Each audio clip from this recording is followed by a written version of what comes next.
پھر کراچی آ گیا, وہاں پر ایک ہاسپٹل کا میں میڈیکل ڈائریکٹر ہو گیا, پھر وہی ہاسپٹل کا میں مالک بن گیا.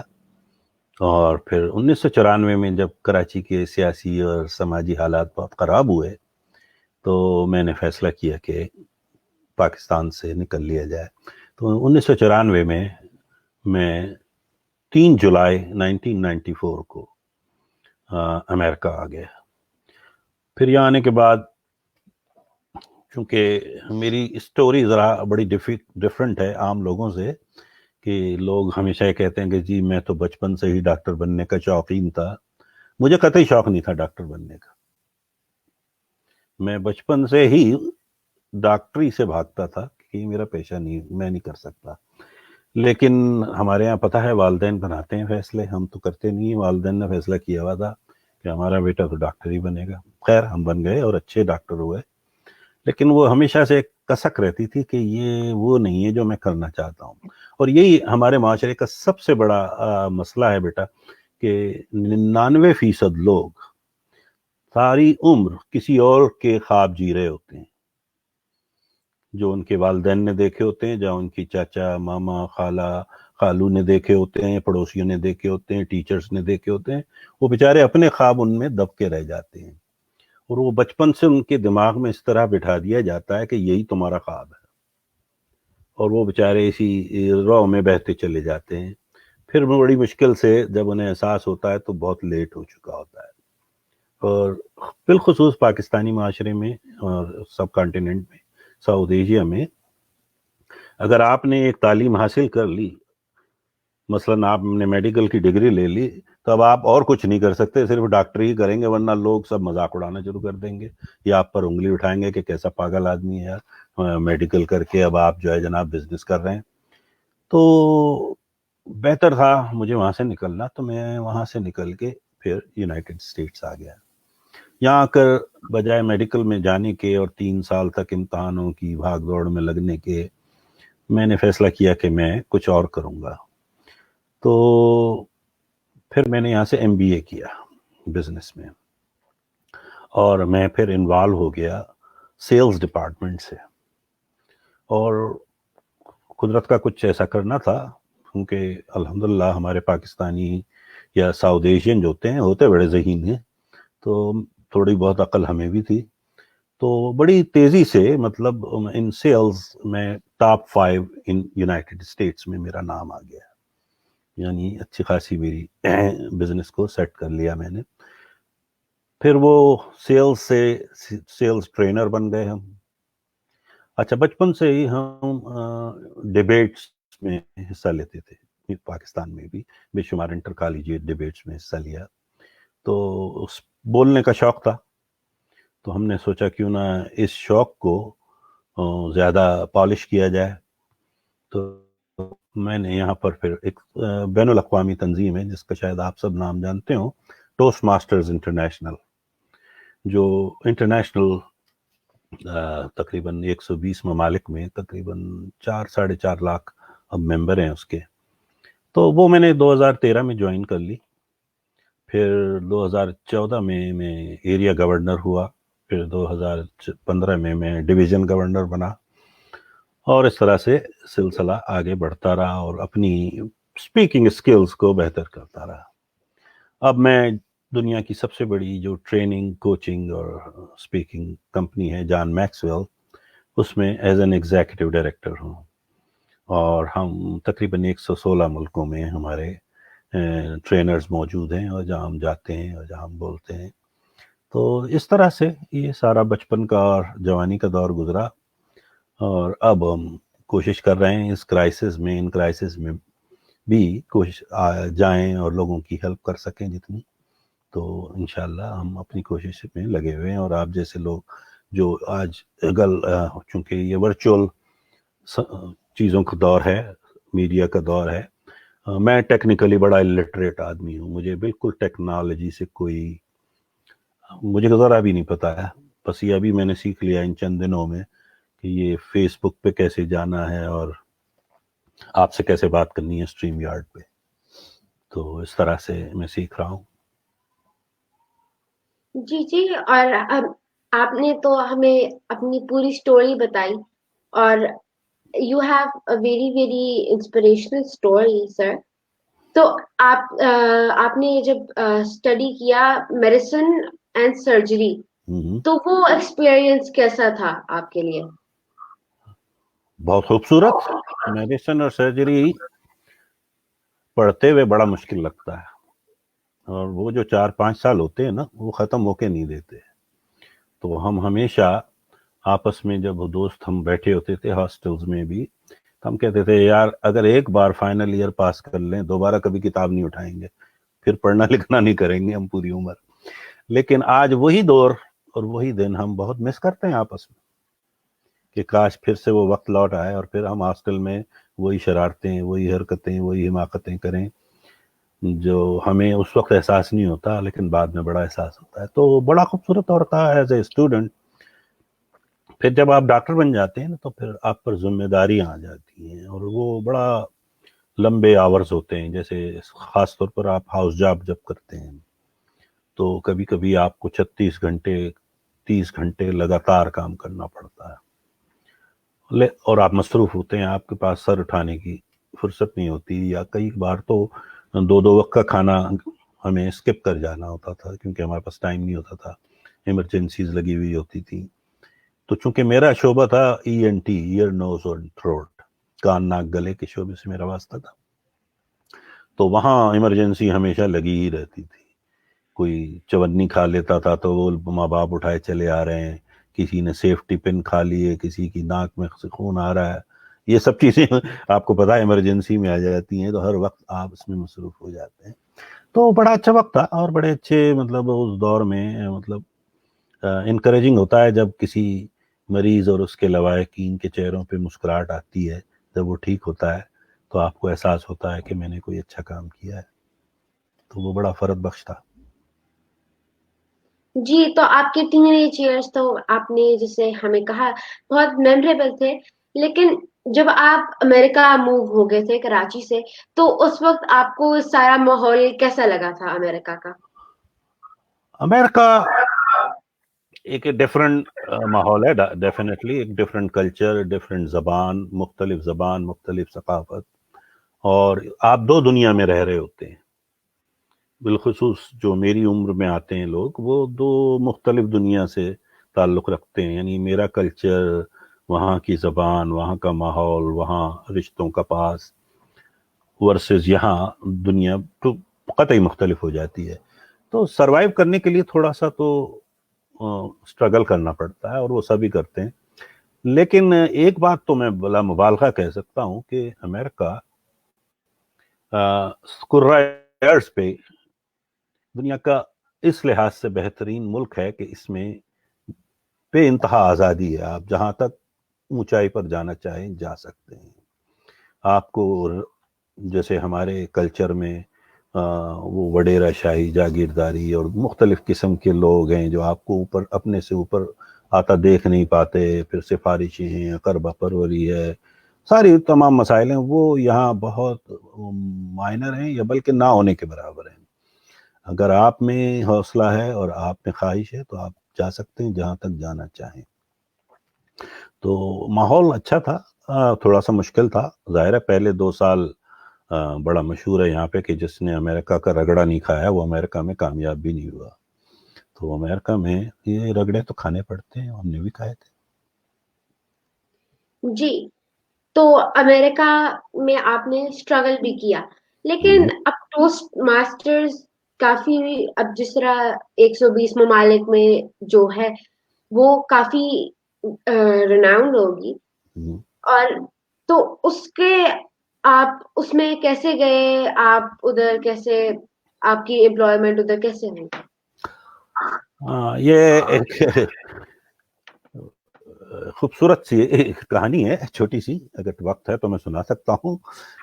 مجھے نہیں پتا آپ کے پاس کتنا ٹائم ہے. 2013 میں جب سیلز اور مارکیٹنگ میں مطلب کام کر رہا تھا، میں اب بھی مطلب منسلک ہوں مرسیڈیز بینز گروپ سے یونائٹڈ اسٹیٹس میں. میں ان کا سیلز ٹرینر بھی ہوں، تو میں ان کے ساتھ کام کر رہا تھا. تو مجھ میں کچھ جو ہوتی ہے نا بری عادتیں پڑ جاتی ہیں لوگوں میں شام میں، کیونکہ تو میری عادت تھی کچھ اپنا وقت ضائع کرنا شام میں خواہ کام کے بعد. تو میں بڑا پریشان تھا کہ یار یہ مجھے کوئی نہ کوئی ہابی چاہیے تھی.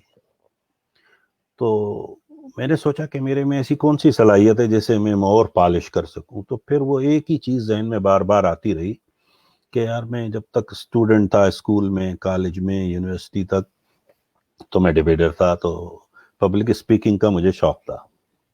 تو میں نے سوچا چلیں کوئی پبلک اسپیکنگ کی کلاس لے لیتے ہیں کسی یونیورسٹی سے.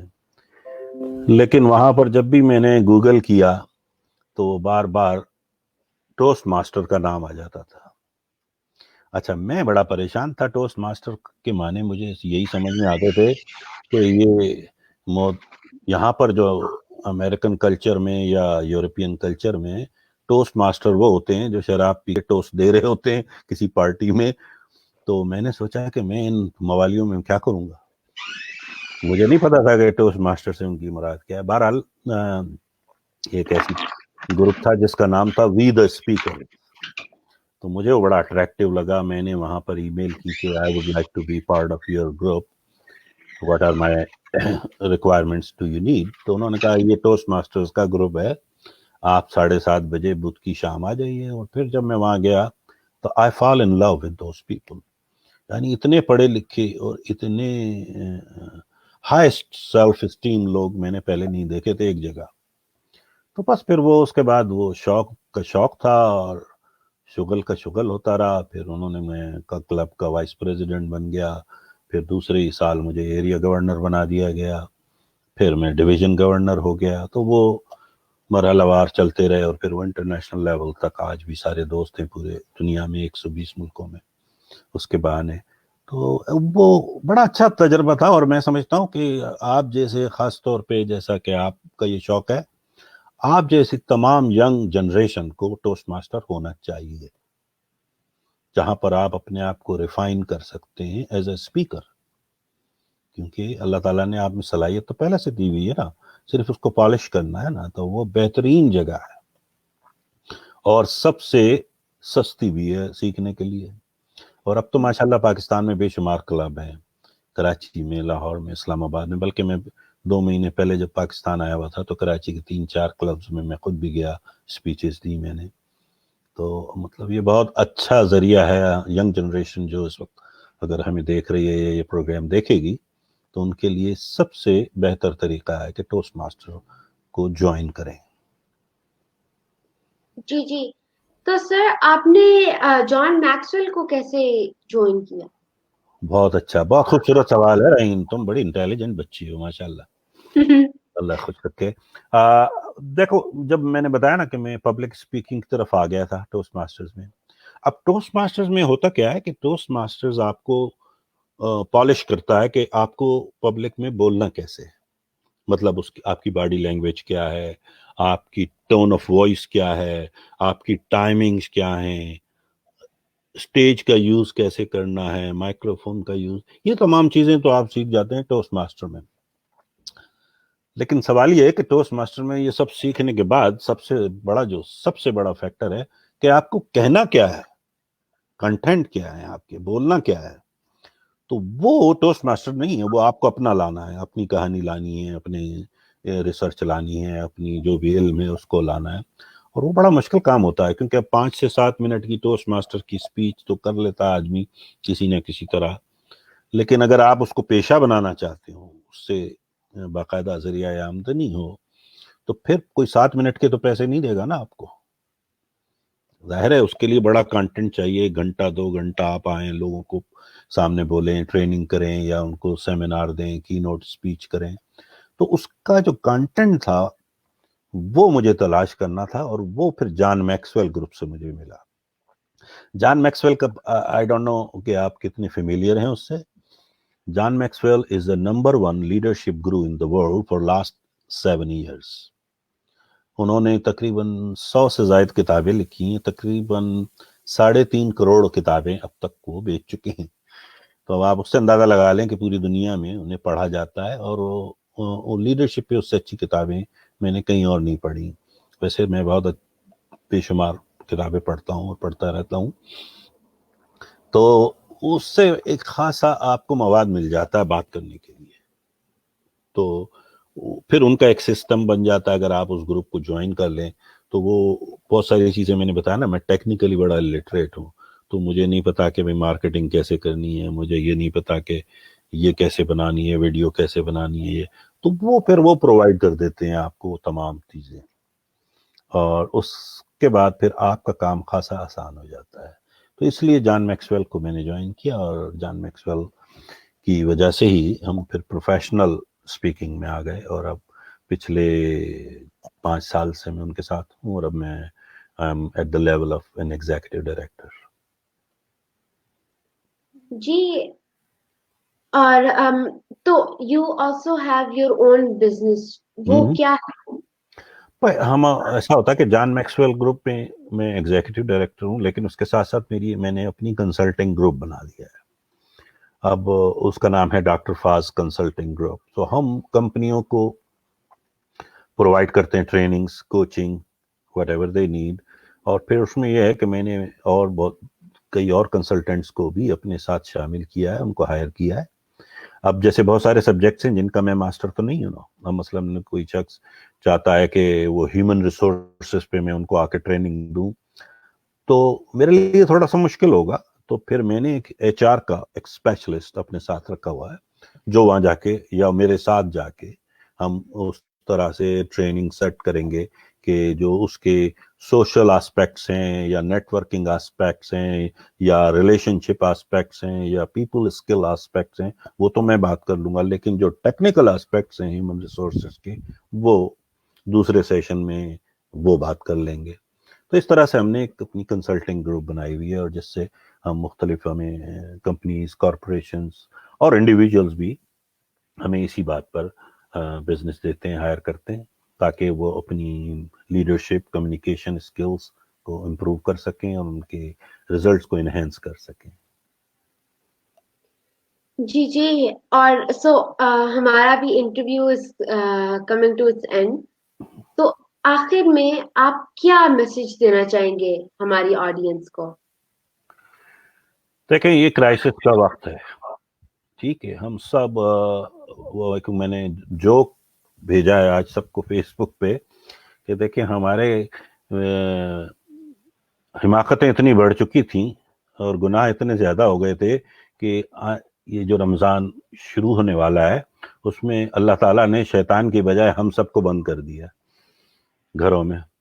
تو مطلب ہم لوگوں کو اب یہ ایک اچھا موقع ملا ہے اپنے آپ کو دوبارہ صحیح ٹریک پہ لانے کا، اور یہ سب سے اچھا موقع ہے اپنی سیلف گروتھ پہ توجہ دینے کا. اپنی سیلف اسٹیم کو بڑھائیے، خواب دیکھیے، لیکن بڑے خواب دیکھیے، چھوٹے خواب نہیں. اور خواب وہ نہیں ہوتے جو سوتے ہوئے دیکھے جاتے ہیں، خواب تو وہ ہوتے ہیں جو آپ کو سونے نہیں دیتے. تو ایسے خواب دیکھیے، اور ہر چیز پاسبل ہے. کوئی بھی چیز دنیا میں پاسبل نہیں ہے. یہ مسائل، یہ پریشانیاں سب دور ہو جائیں گی. دیکھیں دنیا میں 2 چیزیں ہیں، ایک طرف آپ کا خوف ہے اور دوسری طرف آپ کا ایمان ہے، فیتھ ہے. You have one side the fear, then other side is the faith. When fear overcomes on faith تو پرابلم ہوتے ہیں. لیکن اگر جیسے ہی آپ کا فیتھ اسٹرانگ ہو جاتا ہے، ایمان مضبوط ہو جاتا ہے، آپ فیئر پہ اوورکم کر جاتے ہیں، آپ قابو پا لیتے ہیں. تو اپنے ایمان کو مضبوط کیجئے اس دوران، اور سب سے زیادہ توجہ دیجئے پڑھنے لکھنے پر، اور سب سے زیادہ توجہ دیجئے آج کی جدید ٹیکنالوجی پر، تاکہ آپ ورچولی ہر کام کر سکیں، آپ کسی کے محتاج نہ رہیں. کہ اور یہ جاب اور یہ نوکریاں تلاش کرنے والے لوگ یہ خوشحال تو ہو سکتے ہیں، امیر نہیں. اگر آپ کو امیر بننا ہے تو پھر نوکری نہ تلاش کیجیے، اپنا راستہ خود ڈھونڈیے، انٹرپرنورشپ کو اپنائیے. اور انٹرپرنور بننے کے لیے اپنی گروتھ سب سے زیادہ لازم ہے، تو توجہ اس چیز پہ دینی چاہیے.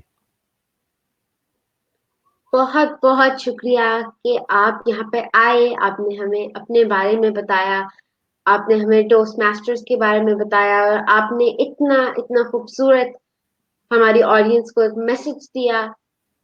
اور انشاءاللہ ہم دوبارہ آئیں گے اور آپ لوگوں کے لیے ایک نیا بندہ تلاش کر کے لائیں گے جو کہ آپ کو اپنی زندگی کے بارے میں بتائے گا، وہ کیا کرتا ہے، وہ کیوں کرتا ہے اور وہ کیسے کرتا ہے، یہ سب کچھ بتائے گا. تو شکریہ دیکھنے کے لیے اور اللہ حافظ. اللہ حافظ. Thank you.